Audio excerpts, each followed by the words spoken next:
안녕하세요. 저는 가난한 형편 때문에 학업을 포기했다가 결혼을 하고 딸을 낳으면서 딸에게 당당하고 멋진 엄마로 살기 위해 죽기 살기로 공부를 해서 지금은 아이들을 가르치며 살고 있어요. 어린 나이에 너무 일찍 가난의 맛을 보았고, 가난 때문에 선택한 것이 결혼을 하고 제 발목을 잡을 줄은 몰랐어요. 만약 그때 제 딸이 없었더라면 아마 저는 그 굴레에서 벗어나지 못한 채 평생 무시를 당하며 살아가고 있겠죠. 신우와 동서에 무시를 당하고 살던 제가 당당하고 멋진 삶을 살게 되기까지 어떤 일이 있었는지 제 이야기를 여러분에게 들려드릴게요. 저는 중학교 때 부모님이 이혼을 하셨어요. 아버지는 열심히 일을 하시긴 하지만 형편은 늘 어려웠어요. 밑 빠진 독에 물 붓는다는 것이 저희 집을 두고 하는 말 같았어요. 아버지 역시 어려운 가정 환경 탓에 공부를 끝까지 마치지 못하고 일용직으로 일을 하며 아침 일찍 나가셔서 저녁 늦게 들어오시며 열심히 성실히 사셨지만 비가 오면 집에서 쉬어야 했고 날씨에 따른 변수가 많았어요. 그래서 월급도 고정적이지 않았고 어떤 달에는 턱없이 부족했었죠. 어머니는 월급이라도 제때 나오면 생활하는 것이 조금 나았을 텐데 아버지 월급을 월급날 제때 받지 못하고 며칠 미뤄서 받거나 아니면 조금씩 나누어서 받았어요. 그렇다 보니 두 분이 돈 때문에 다투시는 날이 많았고 서로 불만이 쌓이고 쌓이다 결국 두 분은 이혼을 선택하셨고 저는 아버지와 함께 살기로 했어요. 이혼하신 아버지는 이렇게 해서는 생활을 하기 힘들다고 생각하셨고, 같이 일하고 있는 지인이 지금보다 더 많이 벌 수 있고, 월급도 제때 나오는 그런 직장을 찾았다며 같이 가자는 말에 고심 끝에 저를 고모 집에 맡겨놓고선 타지로 일을 하러 가셨어요. 고모는 일찍이 남편을 잃고 초등학교에 다니고 있는 딸을 키우고 있었어요. 자주 보지 못하고 명절 때만 봐서 그런지 그리 친하지는 않았어요. 고모 역시 먹고 살 만한 형편은 되었지만 여유롭지는 못했어요. 아무래도 여자 혼자 자식을 키우다 보니 그렇겠죠. 저는 사촌 동생 방에서 같이 생활을 하기로 하고 짐을 풀었어요. 사촌 동생도 혼자였다가 둘이 있으니 너무 좋다며 저를 반겨주었어요. 첫날 밤은 그 집이 너무 낯설고 어색해서 잠이 오질 않았어요. 다음날 아침, 출근 시간이 빠른 고모는 식탁 위에 저희가 먹을 아침을 차려놓고 나가셨고, 저희는 그것을 먹고 학교로 갔어요. 그렇게 고모 집에서 생활을 하고 며칠 동안은 아무 문제가 없었지만, 일주일이 지나가자 사촌 동생이 투덜대기 시작했어요. 엄마, 언니 언제 가? 왜? 언니가 내 방에서 지내는 거 싫어. 그런 게 어딨어. 언니랑 사이좋게 지내야지. 왜? 친언니도 아니잖아. 사촌도 언니랑 같은 거야. 그런 말 하면 못 써. 사촌 동생은 한 번씩 제가 언제 집에 돌아가냐고 고모에게 물어봤고, 그럴 때마다 고모는 사촌 동생을 어르고 달랬어요. 저는 사촌 동생이 그런 말을 할 때마다 자꾸 눈치가 보였고 가시방석에 앉아 있는 것 같았어요. 사촌 동생은 점점 말뿐만 아니라 저에게 노골적으로 텃세를 부리기 시작했어요. 일찍 자야 한다며 제가 책을 보고 있을 때에도 불을 꺼버렸고 방문을 걸어 잠그고 열어주지 않을 때도 있었어요. 그럴 때마다 고모는 사촌 동생을 야단치는 것이 아니라 저보고 이해를 해달라며 될 수 있으면 사촌 동생이 하자는 대로 해주기를 바랬었죠. 저는 화도 나고 어이도 없었지만 제 집이 아닌데 어쩌겠어요. 얼른 돈을 많이 벌어서 아버지가 빨리 저를 데리러 오셨으면 좋겠다는 생각뿐이었어요. 몇 달이 지나고 매달 생활비를 보내주시던 아버지는 무슨 이유인지 생활비를 보내주시지 않고 그때부터 고모는 저를 구박하기 시작했어요.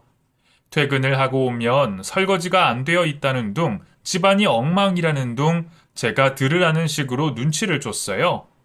저는 하는 수 없이 학교에 다녀오면 집안일을 해야만 했고, 어느 순간 그것이 당연한 일상이 되어버렸어요. 다음 달도 또 그 다음 달에도 아버지는 생활비를 보내주시지 않았고 고모는 이제 노골적으로 말하기 시작했어요. 혼자 벌어서 애 하나 키우기도 힘든데 중학생까지 키우려니 너무 힘들다. 식비가 둘이 있을 때보다 배로 늘었다. 정말 같은 공간에 있으면 숨이 막혀 죽을 것 같이 힘들 정도로 저에게 눈치를 줬고 구박을 했어요.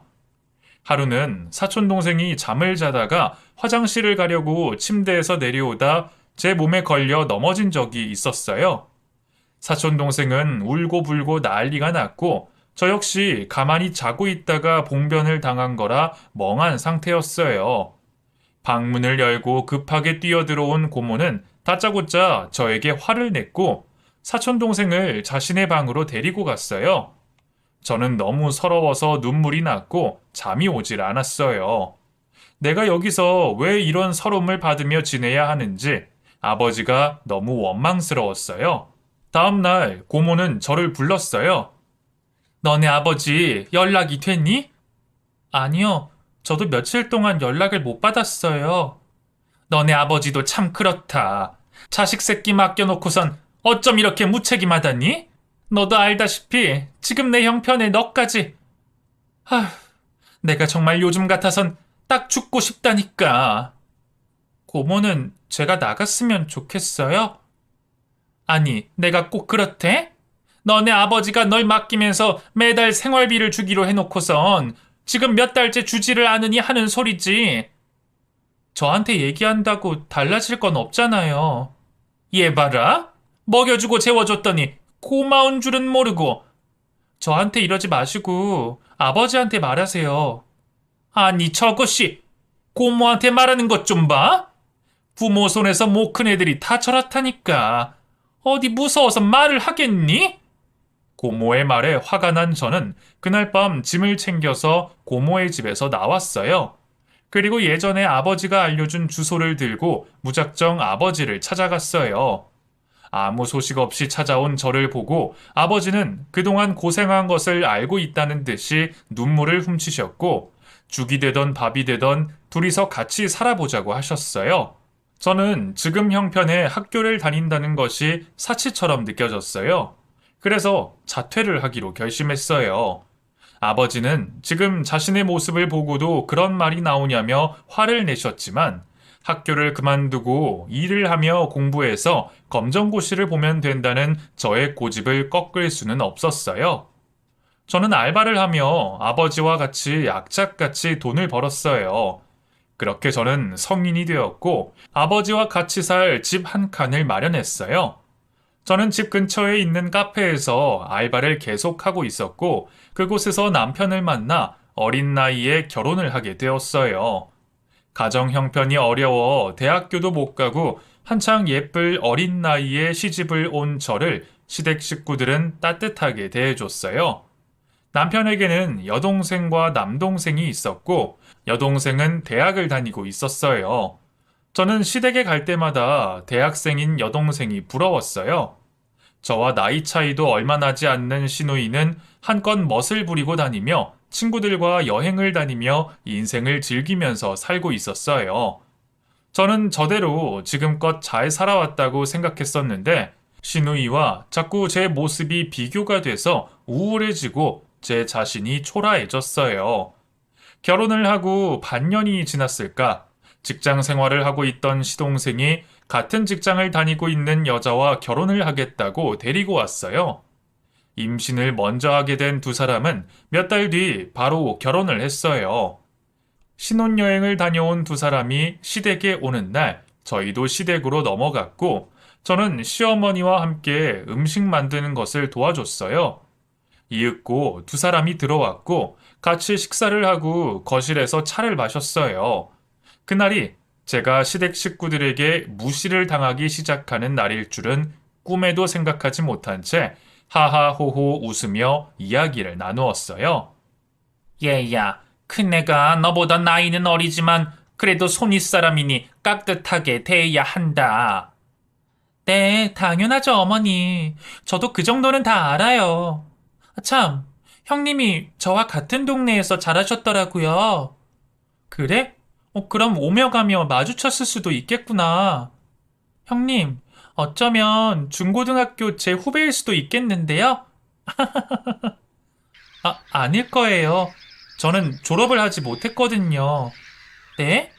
졸업을 못했다니요? 집안 사정이 있어서 중학교 다니다가 자퇴했어요. 제 이야기에 시댁 식구들은 모두 깜짝 놀라는 표정으로 아무 말도 없었고, 동서는 시댁 식구들의 눈치를 살폈어요. 얼굴 표정이 다들 왜 그래요? 이 사람이 어렸을 때 형편이 많이 어려웠거든. 그래서 학업보다는 일을 선택했어요. 왜 친직에 말하지 않았니? 어머니, 학벌이 중요하나요? 중요하건 안 하건 우리를 감쪽같이 속였잖니? 우리는 애가 가정 형편이 어려워서 대학 진학을 못한 줄로만 알고 있었는데 중학교조차도 못 나왔다니 이게 말이나 되는 소리니? 엄마, 사람마다 다 사정이란 게 있는 거잖아요. 애비 넌 가만히 있고 네가 얘기해봐라. 왜 속인 거냐? 전 속인 적이 없어요. 얘가 지금 무슨 소리 하는 거니? 네 남편 빼고는 여기 있는 사람들 모두 다 속았는데. 저는 대학교를 못 갔다고는 말을 했을 뿐 어떤 거짓말도 하지 않았어요. 오늘처럼 물어보셨으면 전 얼마든지 얘기했을 거고요. 말은 청산유수구나. 중학교도 졸업 못한 며느리를 보다니. 아이고 머리야. 어머니, 그만하세요. 제가 속은 것도 아니고 제가 괜찮다고 좋아서 한 결혼을 지금 와서 왜 이러시는 거예요? 저희 이만 가볼게요. 남편은 계속되는 시어머니의 말에 화가 나 저의 손을 끌고는 시댁을 나왔어요. 집으로 돌아가는 길에 남편은 저에게 시어머니의 말은 신경을 쓰지 말라며 자신은 아무렇지 않다고 저에게 대신 사과를 했어요. 저도 그런 남편에게 괜찮다고 말은 했지만 기분이 상한 건 사실이었어요. 저에게 묻지 않고 지레 짐작으로 생각하셔 놓고선 제가 결혼을 하기 위해 온 가족을 속인 것처럼 말씀을 하시니 속상하기도 하고 새로운 가족 앞에서 저를 너무 무시한 것이 아닌가 싶어 화가 나기도 했어요. 다음날 오후 집에 있는데 아무 연락도 없이 시어머니와 시누이가 집으로 불쑥 찾아왔어요. 불만이 한가득한 얼굴로 들어오더니 소파에 앉았어요. 저는 주방에서 커피와 과일을 깎아서 거실로 들고 나갔어요. 시어머니는 속이 답답한데 따뜻한 걸 주냐며 시원한 음료수로 다시 가져오라고 그러셨어요. 저는 하는 수 없이 음료수를 다시 드렸어요. 시어머니는 음료수를 벌컥벌컥 들이마시더니 컵을 테이블 위에 탁 내려놓으셨어요. 어제 그렇게 가버리면 어쩌자는 거니? 내가 작은 애한테 얼마나 나쁘끄러웠는지 아니? 그냥 아무 학교 이름이나 대면 될 것이지 자퇴했다는 말을 왜 해? 나 중학교도 못 나온 돌대가리다 티내고 싶었던 거야? 어머니, 그걸 왜 속여야 되나요? 언니, 그건 아니죠. 언니가 우리 오빠랑 결혼을 하기 전에는 중학교를 나왔던 안 나왔던 우리랑은 상관이 없지만 결혼을 한 이상 우리 체면도 생각해줘야 하는 거 아니에요? 부끄러워서 진짜. 그럼 불우했던 제 어린 시절 이야기까지 시시콜콜 다 얘기했었어야 했나요? 당연하죠. 그랬으면 우리 오빠랑 절대 결혼 못했을 거예요. 결혼도 수준에 맞는 사람들끼리 하는 거라고요. 속은 것도 모르고 우리가 언니한테 얼마나 잘해줬는데 정말 뒤통수를 제대로 때리시네요? 아가씨, 얘가 지금 누구 앞에서 소리를 지르는 거니? 너는 지금 입이 10개라도 할 말이 없어야 하는 게 정상 아니냐? 이래서 못 배운 것들은 티가 난다니까. 부끄러운 줄도 모르고. 어머니, 정말 너무하세요. 저 중학교도 안 나왔지만 결혼해서 정말 열심히 생활했어요. 잔말 말고 너 이거는 우리 식구들밖에 모르는 일이니 어느 누굴 만나더라도 자퇴를 했니 마니 입 다물어라. 다시 한 번 더 우리 얼굴에 먹칠하는 날엔 가만두지 않을 거야. 명심해. 시어머니는 제 입단속을 하기 위해서 찾아오신 거였어요. 정말 너무 어이가 없어서 제가 나쁜 짓을 해서 퇴학을 당한 것도 아니고 누구는 학업을 포기하고 일하고 싶어서 자퇴를 한 줄로 아시는지 그런 결정을 하기 전까지 제가 얼마나 많은 고민을 했었는데 갑자기 다른 사람에게 피해 주지 않고 떳떳하게 잘 살아왔던 제 인생을 부정당하는 것 같아서 너무 화가 났어요. 그러는 본인들은 얼마나 대단한 학교들을 나왔다고 졸업하고 취업이 안 돼서 집에서 놀고 먹고 있는 주제 꼴의 시누이라고 시어머니 옆에서 같이 떠들고 있는 시누이의 입을 찢어버리고 싶었어요. 그 이후로 시어머니는 저를 볼 때마다 못마땅해 하셨고 동서와 저를 대놓고 차별하셨어요. 동서가 임신을 했다는 이유를 대며 아무것도 손대지 못하게 하시고는 저만 부려먹으셨죠. 처음에는 저에게 미안해하며 시어머니의 욕을 하던 동서도 어느 순간 당연히 대접받으려 했고 시누이와 짝짝꿍이 되어 저를 무시하기 시작했어요. 동서는 배가 점점 불러오자 다니던 회사를 그만두었고 친정이 멀었던 동서는 시댁에서 생활하게 되었어요. 그걸 빌미로 또 시어머니는 저를 집으로 부르셨어요. 저는 이중살림을 하면서 몸도 마음도 점점 지쳐갔어요. 아침에 눈을 뜨지 못한 채 누워있는데 핸드폰이 울렸어요. 시어머니였어요. 왜 아직도 안 오고 있냐며 빨리 오라고 난리였어요. 저는 뻐근한 몸을 이끌고 시댁으로 갔어요. 시댁 현관문을 연 순간 저는 깜짝 놀랐어요. 거실에는 김장을 한다며 절인 배추가 한가득했어요. 제가 들어온 걸 본 시어머니는 저에게 앞치마와 고무장갑을 던져주었어요. 시어머니와 동서가 거들려고 하자 시어머니는 저와 둘이서 해도 충분히 한다며 공부나 하라며 시누이의 방으로 동서와 함께 들여보냈어요. 그날 저는 허리를 숙인 채 양념장을 배추에 바른다고 고생을 했어요. 중간중간에 허리를 펴는데 허리가 으스러지는 것 같았어요. 그 양념이 든 배추를 또 김치통에다가 일일이 담는데 입에서 정말 욕이 나올 정도로 힘이 들었어요. 시누이와 동서는 방에서 꿈쩍도 하지 않았어요. 모든 것이 다 마무리가 되었고 시누이는 돼지고기를 삶고 있었어요. 제가 지저분해진 거실을 닦고 있는데 시누이와 동서가 깔깔거리며 과자를 먹으면서 방에서 나왔어요. 그 모습이 얼마나 얄밉던지 닦고 있던 걸레를 얼굴에다가 던지고 싶었어요. 엄마, 이게 무슨 냄새야? 김장김치엔 돼지고기 수육이지. 오빠들한테 연락해서 퇴근하면 바로 이쪽으로 오라고 전화해. 와우, 맛있겠다. 알겠어. 시누이는 오빠들에게 연락을 했고 주방을 기웃기웃거리며 싱글벙글했어요.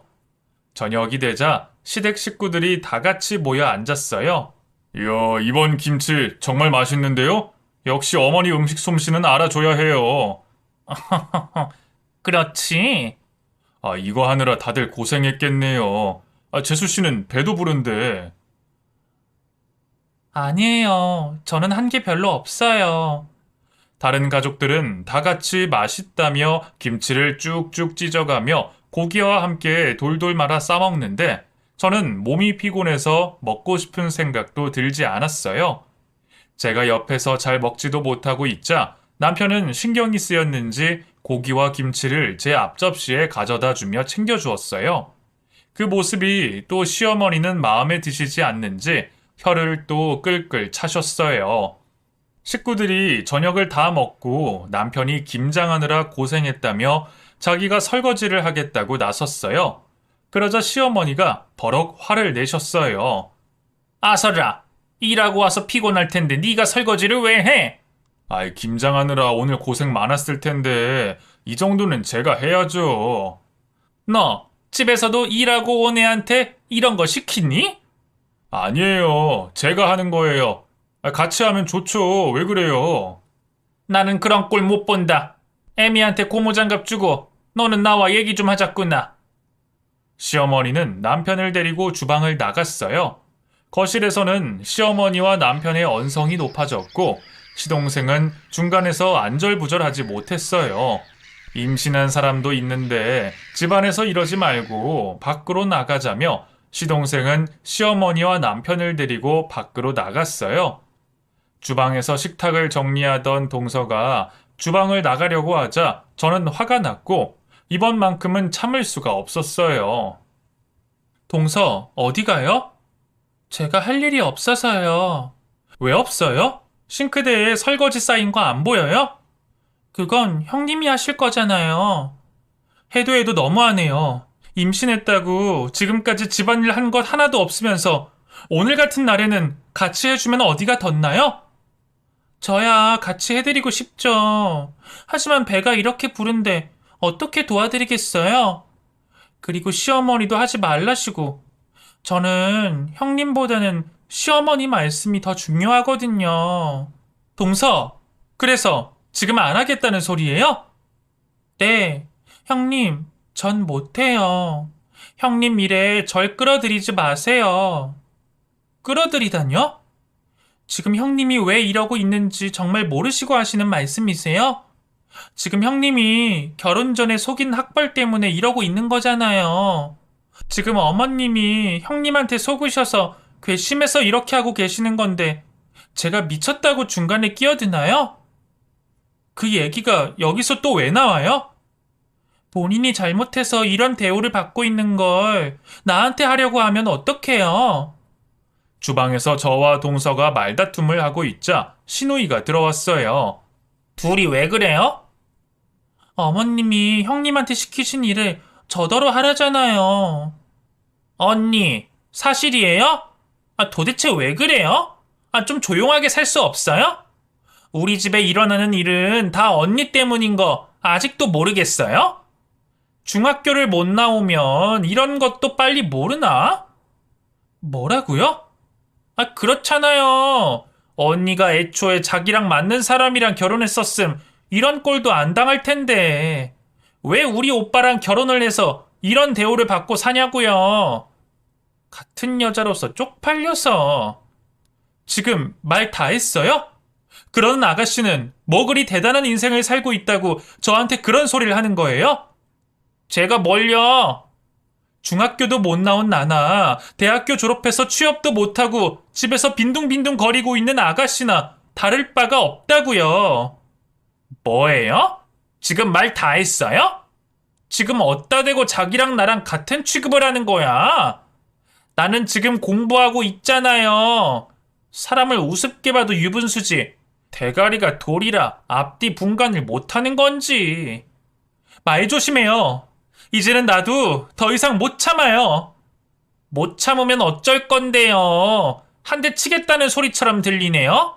엄마 나오기 전에 설거지나 하고 가요.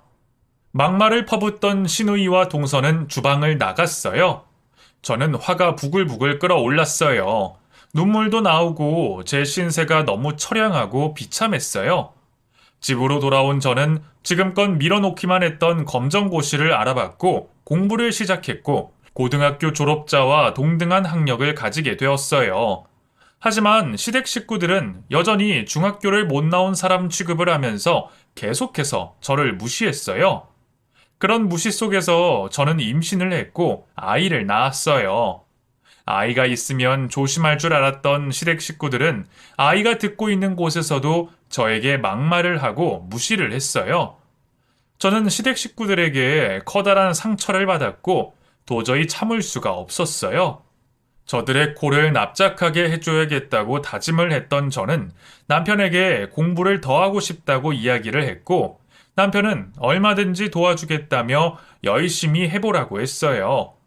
저는 남편에게 원하는 것을 이루게 되면 그때 말씀을 드릴 테니 당분간은 비밀로 하자고 말을 했어요. 아이를 키우면서 공부를 하는 것이 너무나 힘이 들었지만 저를 비웃는 시댁 식구들의 얼굴을 떠올리며 이를 악물고 죽을 듯이 공부했어요. 밤새 공부하느라 코피가 터진 적도 수도 없이 많았어요. 그런 저를 보고 남편도 모임을 최소한으로 줄이고 퇴근을 하면 바로 집으로 와서 아이를 돌봐주고 집안일을 해주었어요. 그런 남편에게 저는 정말 너무 고마웠어요. 그렇게 죽을 만큼 힘들게 공부한 결과 저는 교대에 합격을 했어요. 남편은 뛸 듯이 기뻐했어요. 당장 핸드폰을 꺼내 시댁에 전화를 걸려고 하는 것을 저는 다급히 막았어요. 신랑은 이 사실을 알리면 시댁에서도 더 이상 당신을 무시할 수 없을 거라며, 그럼 지금처럼 심한 소리도 듣지 않고 마음 편하게 살 텐데 왜 말을 하지 않냐고 물었었고, 저는 아직 제가 원하는 것을 이루지 못했다며 조금만 더 기다려달라고 말했어요. 그런 저의 확고한 모습에 남편은 독하다며 고개를 절레절레 흔들면서도 저의 뜻대로 하자고 말했어요. 저는 대학교에 들어가기 전보다 더 열심히 학교 생활을 하면서도 시어머니가 부르면 부르는 대로 시댁에 가서 일을 도와줬고, 시누이와 동서의 말 때문에 여전히 마음의 상처를 받았지만 예전보다 속상하거나 기분이 나쁘지 않았어요. 대학 졸업을 하고도 취업을 못해서 남들에게 보여주기 식으로 시작한 공무원 시험에 시누이는 번번이 미끄러졌고, 아이를 낳는다며 회사를 그만둔 동서는 아이가 많이 컸음에도 불구하고 여전히 집에서 놀고 있었어요. 작은 소기업에 다니고 있던 시동생은 혼자 벌어서 가정을 책임져야 했기에 언제나 시어머니에게 앓는 소리를 했었어요. 그런 모습이 눈에 보이니 저는 제가 지금 구박받고 있는 것들은 아무렇지도 않았어요. 지금 마음껏 나를 보면서 무시하며 지들 잘났다는 듯이 살아봐라. 언젠가는 내가 받았던 수모를 되갚아 주겠다며 속으로 비웃었어요. 그렇게 몇 년의 시간이 흘렀고 저는 제가 원하던 임용에 합격을 했고 초등학교 교사가 되었어요. 남편은 저를 안고 기쁨을 주체할 수가 없을 만큼 흥분을 하고 있었어요. 그동안 고생한 저에게 고맙다며 자랑스럽다고 말을 했어요. 저는 흥분되어 있는 남편을 진정시켰어요. 이게 다 당신 덕분이야. 고마워. 내가 뭘, 밤낮으로 열심히 한 당신이 이룬 거지. 아니야. 당신이 없었더라면 아마 중간에 포기했을 거야. 나 빨리 이 기쁜 소식을 집에 알리고 싶어. 아니야. 아직 아니야. 또? 이제 원하는 것을 이뤘잖아. 대체 언제 이 사실을 알리려고 그래? 민서 초등학교 입학할 때. 민서? 응. 내년에 민서 입학할 학교로 발령받은 거 알지? 그렇지. 내년에 민서가 입학하는 날, 그날 밝힐 거야. 또 1년을 기다리자고? 지금까지 기다렸는데 1년을 못 기다려줘? 자랑하고 싶어서 입이 근질근질 거린단 말이야. 조금만 참아줘. 그때는 당신이 온 동네방네 떠들고 다녀도 아무 말도 안 할게. 당신 뜻이 그렇다면 어쩔 수 없지. 예뻐 죽겠다, 정말. 고마워. 저는 동서 아이가 내년에 입학할 초등학교에 발령을 받았고, 그때까지 이 사실을 비밀로 하기로 했어요. 그동안 학벌 때문에 시어머니, 시누이, 동서 이 세 명에게 당한 모욕과 무시를 생각하면 지금 당장이라도 달려가서 그 면전에 대고 큰소리치고 싶었지만 조금 더 통쾌한 상황을 만들기 위해 꼭 참았어요. 그날을 상상하는 것만으로도 그동안 묵혔던 채증이 쑥 내려가는 기분이 들었죠. 혹시나 시댁에 가서 아이가 제 이야기를 할까봐 우리 아이에게도 제가 선생님이 되었다는 사실을 숨겼어요. 그래서 어디 아르바이트를 다니는 줄 알고 있었고, 원수 같은 그 세 명도 제가 반찬값이나 벌려고 알바하는 줄 알고 있었어요. 사람 성향이 어디 안 가잖아요. 가끔 가족 모임이 있어서 동서를 만나면 제 속을 긁으려는 건지, 알바도 안 하는 자기 입장을 대변하려고 그러는 건지, 저더러 알바 몇 시간에서 무슨 집안에 도움이 되냐는 소리를 해댔지만 묵묵히 참아냈어요. 벌이가 시원찮은 시동생 덕분에 시어머니 통장에서 돈이 계속 새고 있다는 걸 저도 알고 있었거든요. 동서를 바라보는 어머님의 시선이 갈수록 차가워지는 걸 저도 느끼고 있었기에 내년에 조카의 입학식 날이 더욱 기대가 되었어요. 시간이 흘러 해가 바뀌어 2월이 되었고 드디어 동서 아이가 입학을 하게 됐어요. 시어머님은 아이 입학을 앞두고 가족 사진을 하자고 하셨고, 오랜만에 가족 모임을 하게 됐죠. 당연히 저더러 음식 준비를 시킬 줄 알았는데, 무슨 바람이 불었는지 외식을 하자고 하셨어요. 시댁 근처의 중식 레스토랑으로 다 모이게 되었고, 그날의 주인공인 동서의 아이는 새하얀 드레스 원피스를 입고 나타났더군요. 저녁 한 끼 하는데 무슨 연주회 마냥 오버해서 꾸민 모습이 참 웃겼어요. 아유, 우리 민서 오늘 너무 예쁘다. 공주님이 따로 없네. 정말? 할머니가 용돈 주신 걸로 샀어요. 아유, 그랬어. 그래, 어서 음식 주문하자. 아이 입학이 뭐 그리 큰 대수라고. 조카가 용돈 얘기를 꺼내자 얼른 말을 돌리는 모습을 보니 적은 돈은 아닌가 보다 싶었어요. 시어머님은 늘 시동생에게 마음을 더 쓰셨어요. 저희 남편도 분명 시어머님 아들이 맞는데 누가 보면 계모인가 싶을 정도로 안 챙겨주셨거든요. 용돈도 마찬가지였고요. 우리도 넉넉하게 사는 살림은 아니었는데 저희 남편은 시댁에 돈을 주는 사람이었고 시동생은 돈을 받아가는 사람이었어요. 엄마, 민서 용돈 챙겨주셨나 봐요? 아, 그냥 조금 줬어. 그 가방이랑 옷이랑 좀 사주라고. 세진이 입학할 때도 챙겨줄 거야. 진짜요? 우리 세진이도 할머니 용돈 기대해보자. 남편은 능청스럽게 대답하면서 저를 보고 웃었어요. 저희 몰래 시동생을 챙겨주다가 제가 알게 돼서 서운했던 전적이 있었거든요. 그래서 저 생각해서 한 말이라는 걸 눈치채고 저도 같이 웃어줬어요. 식사가 시작되었고 화제는 동서 아이를 중심으로 이야기가 계속되었어요. 물론 입학을 축하하기 위해 모인 자리이니 당연히 주인공이 되어야겠지만 애들이 많은 것도 아니고 딸랑 둘이 있는데 한 아이만 계속 주문을 받으니 제 마음이 조금씩 불편해졌어요. 얼른 먹고 먼저 자리를 떠야겠다는 생각을 하고 있는데 시누이가 호들갑을 떨며 말을 했어요. 아니 새언니, 이거 샤넬 아니에요? 아, 봤어요? 민서 아빠가 민서 입학한다고 하나 사줬어요. 와, 진짜? 둘째 오빠 장난 아닌데? 그냥 할부로 산 거야.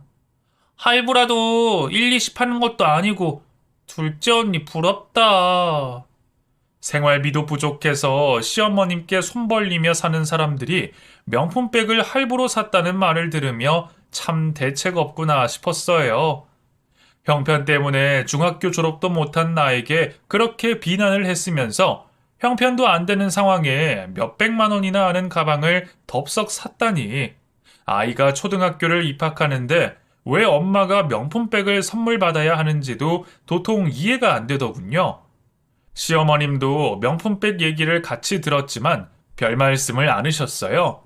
조금 불편한 낌새를 보이셨지만 여전히 그날도 시동생 내외를 감싸는 모습에 저는 더 단단히 벼르게 됐어요.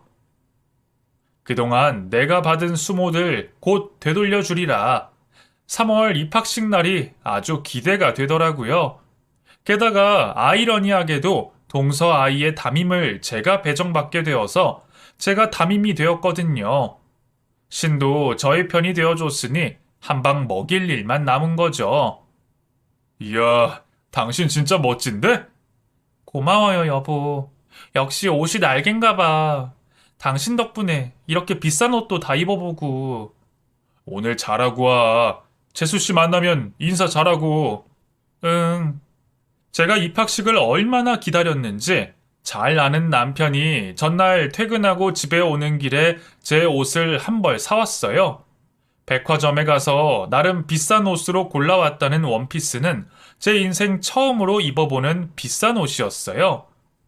동서를 만나도 기죽지 말라면서 제 뒤에는 남편이 있다며 응원해 주는데 얼마나 감동적인지 눈물을 흘리고 있으니 딸이 쫓아와서 꼭 안아주기도 했어요. 너무나 따뜻한 순간이었어요. 저는 가족의 응원을 등에 업고 학교로 향했습니다. 입학식에 온 학부형들도 아이들도 제법 긴장한 표정이었고 다들 차려입고 왔더군요. 저는 운동장을 둘러봤어요. 곧 조카와 동서를 찾을 수 있었고 시댁 식구들도 총출동해서 모여 있는 게 보였어요.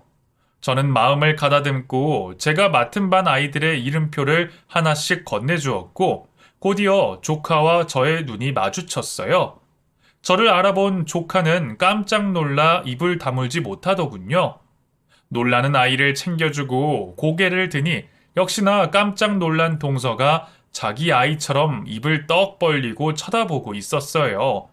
그리고 곧 표정이 일그러졌습니다. 마치 귀신이라도 본 사람처럼요. 형님, 동서 왔어? 민서 입학 축하해. 동서 많이 놀랐나 봐. 그래도 나는 오늘 1학년 9반 담임 선생님이니까 형님이라는 호칭은 삼가해줘. 민서 어머니, 아셨죠? 아니, 이게 어떻게? 형님이 왜 여기 있어요? 민서 어머니, 지금은 입학식 진행 중이니 운동장 뒤편에서 기다려주세요. 저를 붙잡고 말을 걸려고 하는 동서에게서 등을 돌리며 제자리로 돌아갔어요. 선을 긋는 제 모습에 동서는 엉거주춤 뒷자리로 이동을 했고 입학식은 순서에 맞게 계속 진행이 되었어요. 식이 진행하는 동안 시댁 식구들에게 제 이야기를 했는지 다들 저를 보고 경악을 하더군요. 그 와중에 시누이는 저를 향해 손가락질까지 하며 뒷목을 잡는 모습이었어요. 교단 옆에 서서 그 모습들을 죄다 지켜보고 있자니 너무나 통쾌했어요. 손끝이 짜릿할 정도로요. 시어머님은 저에게서 눈을 떼지 못하고 어디로 전화를 거는데 아무래도 남편과 통화를 하는 것 같았어요. 어찌된 영문인지 알고 싶으셨겠죠. 그날 입학식은 아주 순조롭게 잘 진행됐어요. 교실에서 아이들과 대면 후 교문으로 배웅을 하는 것까지 문제없이 잘 끝이 났죠. 저희 반 아이들을 모두 배웅하고 나자 시댁 식구들이 저를 둘러쌌어요. 이게 어떻게 된 일이냐? 너 그동안 알바한다고 하지 않았어? 새언니, 또 우리 속인 거예요? 형님, 어서 말씀 좀 해보세요.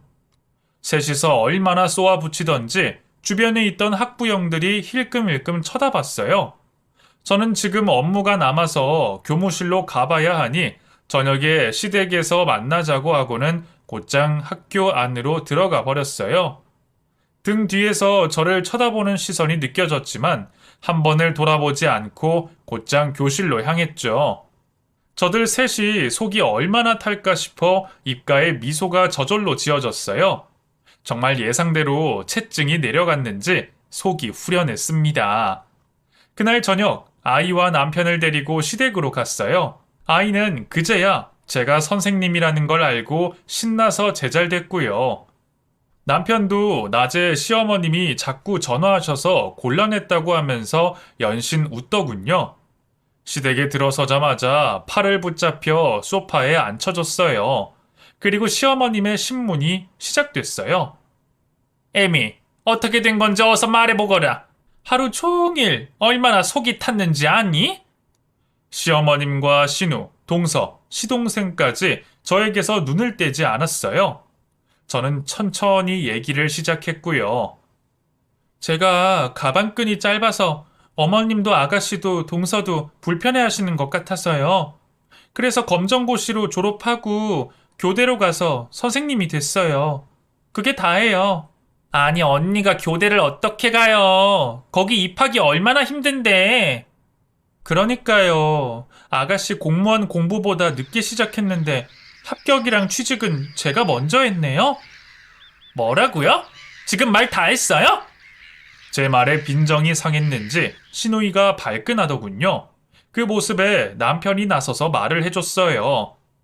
지혜 너, 이 사람한테 말 함부로 할 거야? 나랑 같이 사는 사람이야. 내 아이 엄마고. 앞으로 말 조심해. 오빠, 왜 그래? 내가 뭘 어쨌다고. 시누이는 한 소리 듣고는 깨갱하며 어머님 뒤에 숨었어요. 그 모습에 한숨을 푹 쉬던 어머님이 다시 물어보셨어요. 우리한테 왜 아무 말 안 했니? 왜 우릴 속였어? 말씀드리려고 했는데 오늘처럼 또 이런 반응이 나올 것 같아서 말하기 어려웠어요. 그동안 저 중태라고 말들이 많았잖아요. 응원보다는 안 좋은 소리들을 하실 것 같아서 말 안 했습니다.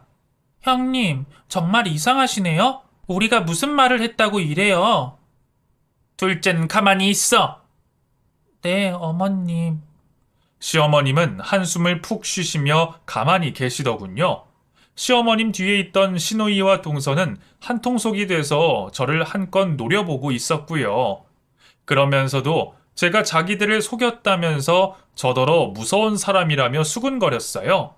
네가 아무 말 안 한 건 솔직히 서운하다. 그래도 애 키우면서 이렇게까지 했다니 네가 대견하구나. 어머님, 내가 그동안 너를 잘못 알고 있었던 것 같다. 너도 상황이 어려워서 공부를 못 마친 걸 텐데 내 생각이 짧았어.